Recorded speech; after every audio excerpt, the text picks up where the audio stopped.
expected wood rot that we have in the theater. There are some seats in the theater that are not accessible. It's probably more like a 450 or 500 seat theater, but this has become one of our most popular venues in Fort Monroe.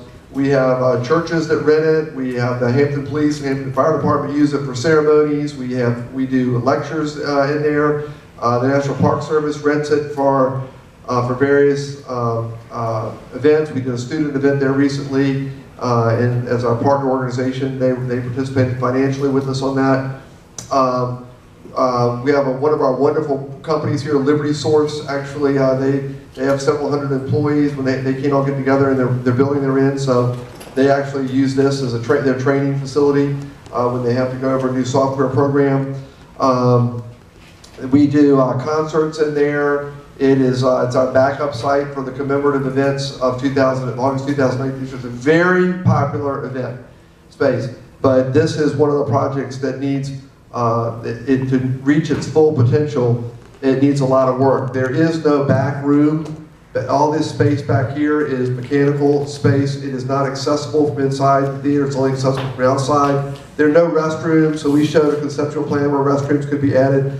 Again, this is a project for which we'll be working with the Fort Monroe Foundation on, but as we talk about growing and branding the National Center for Freedom, this is an excellent space that could be used to help us produce programs, much like Robin described earlier today. Glenn, the Fort Monroe Foundation in the next 6 months will have, I won't call them excess, but unallocated funds, and the preliminary planning for the base theater is in the 5-year master plan. So if this board were to choose to move forward with master planning for the theater, there probably would be money available by the end of the year. Yeah. Well, I mean, it's a great plan when pictures that are movies that are relevant to Fort Monroe are available. Showing them as part of the visitor experience, I think, is a really nice complement to the experience at Fort Monroe. I don't think the Visitor Education Center is necessarily going to have that capacity, but short walk away to the theater where you could see. At some point, I'm sure there's going to be a documentary about Fort Monroe. It's bound to be made, and having movies like that would shown in the theater would be nice. Well, and just to let you know, once again, we're not waiting and not doing anything. We have partnered with the National Park Service, and sound system upgrades have recently been installed, and also the projector is recently upgraded.